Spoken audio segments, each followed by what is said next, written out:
Hello, very good morning to you. Welcome to Breakfast with Dan Walker and Louise Minchin. The headlines at just gone 7 o'clock this morning. The UK enters its 6th week of lockdown as political pressure grows to start easing restrictions. Boris Johnson is back in Downing Street and will chair this morning's cabinet meeting on coronavirus. As the number of hospital deaths from the virus passes 20,000, we hear from the families who've lost loved ones. I don't think it's sunk in yet at all because it was so sudden. Like in the space of 2 weeks, all our lives just turned upside down. Good morning. Are you struggling to get a refund for a flight or a holiday? Well, the industry watchdog says it will name and shame firms that are not paying out after a massive rise in complaints. Sport is edging towards a cautious return. Arsenal are back at their training ground this morning, while Italy says its top sides will return to work in a week's time.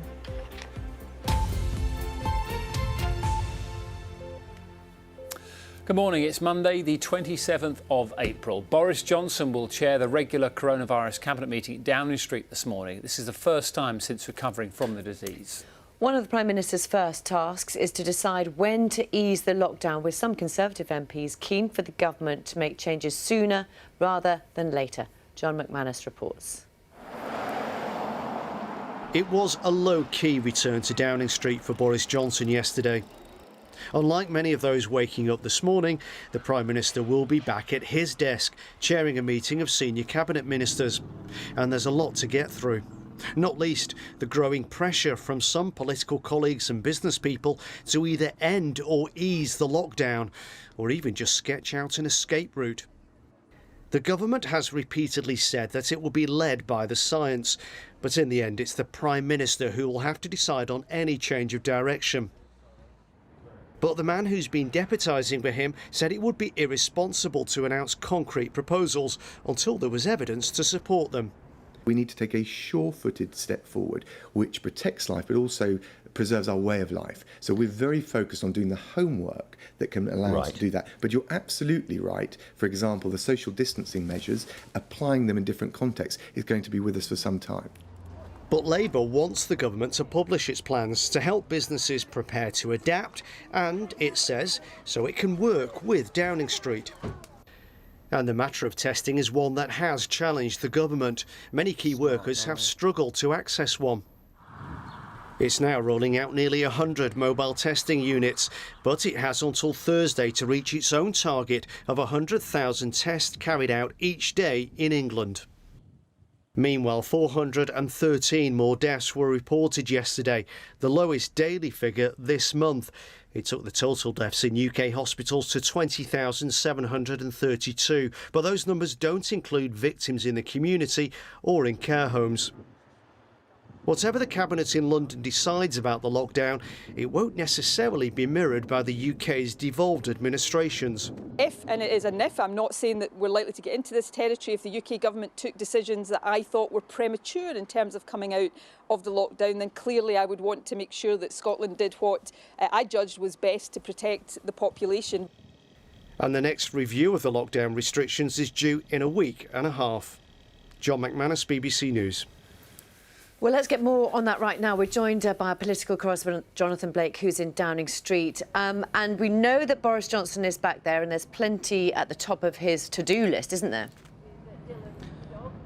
Yes, a month after being diagnosed with coronavirus, spending isolation in the flat above number 10 Downing Street, being hospitalised, days in intensive care, and his recovery at Chequers since then, it is very much back to work in earnest this morning for Boris Johnson. We heard yesterday from his de facto deputy, Dominic Raab, that he's raring to go, and he'll have to be because, as you suggest, there is plenty for the Prime Minister to get a grip of after his time away from number 10. He will chair the morning COVID-19 response meeting attended by other key cabinet ministers for the first time in several weeks. And top of the Prime Minister's to-do list is, of course, that issue of the lockdown and how to go about lifting or easing restrictions and talking to the public about how and when we can expect that to happen. We heard from Dominic Raab yesterday that the government is looking to move towards a new normal rather than any sense that the restrictions will be lifted lifted or gradually eased,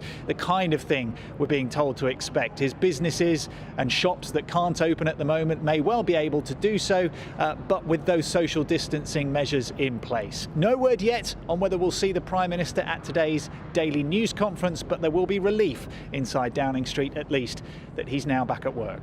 Jonathan Blake, thank you. And just to let you know, just after 7:30 this morning, we'll be joined by the Minister for Health, Ed Arga. Italy has outlined plans to ease restrictions that have been in place there for 7 weeks now. From the 4th of May, people will be allowed to visit their relatives in small numbers and parks will reopen too.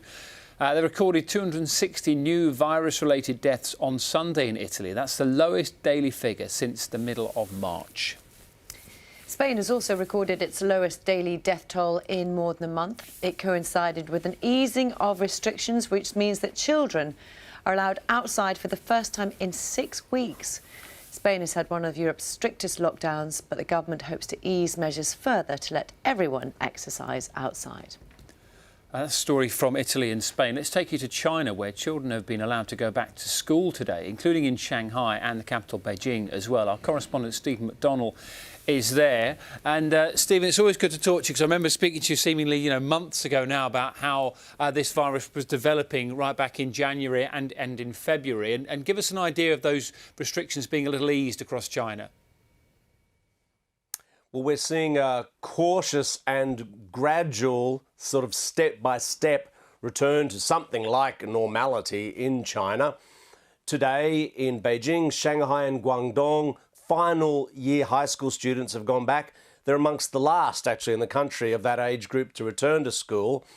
The reason they're keen to get them back, especially in Beijing, where it's actually still quite strict in terms of the social distancing, is because they're coming up to what's called the Gaokao. It's the university entrance exams, very important.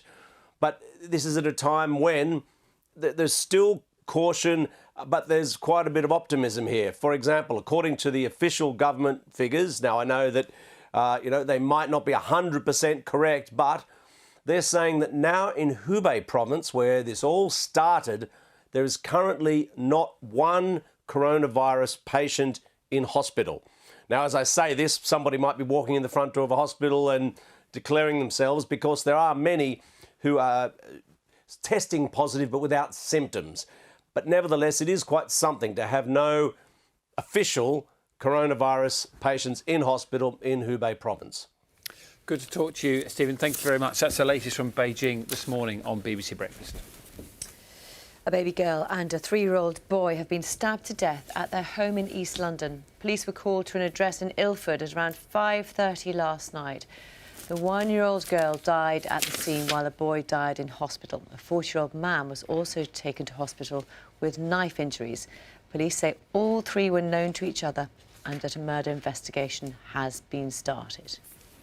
Britain's airline industry is leading calls for the government's job retention scheme to be extended. Airline bosses have written to the Chancellor, Rishi Sunak, to warn of what they call the dangers of withdrawing the scheme too soon. It's received 500,000 claims worth £4.5 billion in less than a week and has already been extended until the end of June. Captain Tom Moore has been honoured with a special postmark to acknowledge the £29 million he's raised for NHS charities. Still a crazy figure, isn't it? The war veteran, who turns 100 on Thursday, of course, did it all by walking laps of his garden. And all posts now, up until Friday of this week, will be marked with the words, "Happy 100th birthday, Captain Thomas Moore, NHS fundraising hero."